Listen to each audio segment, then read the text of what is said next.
What is going on, Pixelings? This is Bradley here, and today this video is going to be debuting my new video series called Secretendo, where we're going to be going over some secrets, some hidden goodies, or just some stuff that you might not have known about, games you played in the past or in the present.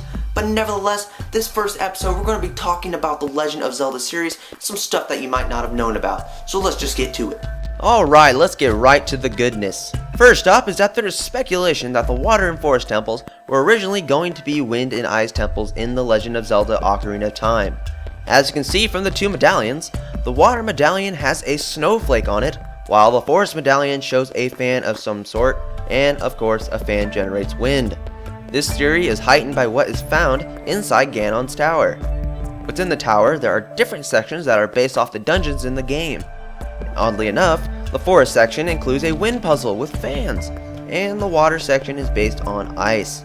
Are these just ideas that Nintendo left in the game, or just wild speculation? That is totally up to you. So next up is that it's quite known by Zelda fans that the Keaton mask, Bremen mask, Bunny Hood, Dongero mask, and the Mask of Sense in the Legend of Zelda Majora's Mask portray characters from the Star Fox universe. But does that Keaton mask look like anyone else to you besides Fox McCloud? Maybe a little mouse thing from the Pokemon universe by the name of Pikachu? Yep, the Legend of Zelda Ocarina of Time even makes reference to Pokemon. Well, that is in the German version of the game. Now if you happen to be wearing the Keaton mask and talk to Princess Zelda, she will say something in German that roughly translates to, "What are you? Oh, you're one of these small cute pocket monsters, right?" Yep, looks like Princess Zelda is a true Pokemon fan.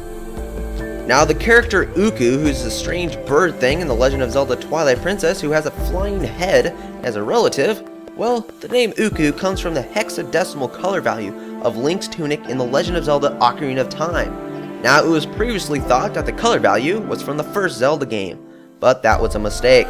The tunic in the Legend of Zelda and the tunic in Ocarina of Time are two different colors. The color value, pound 00cc00, matches up with the darker Ocarina of Time tunic. In the Legend of Zelda Majora's Mask, the 5 areas that make up Termina are thought to coincide with the 5 stages of grief. First, Clock Town represents the denial stage. People within the town do not want to admit that the moon is coming crashing down on them and going to obliterate them. The southern swamps represent anger.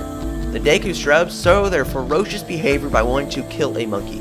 Who knew a Deku shrub could be such a meanie? Now the Snowhead Mountains represent the bargaining stage. The Gorons are freezing and starving, and they are hoping that their dead hero will come back to save them. Fourth, the Great Bay Area represents depression.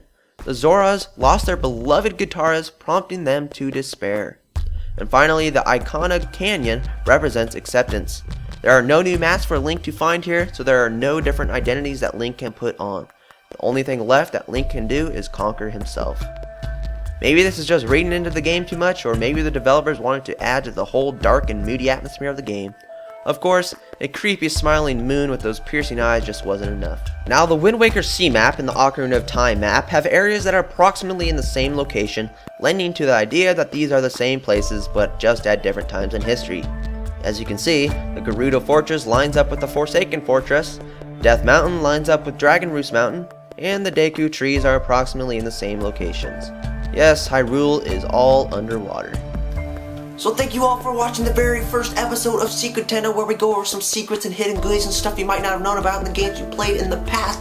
But if you have any ideas to help me make this video series better, go ahead and sound off in the comments below.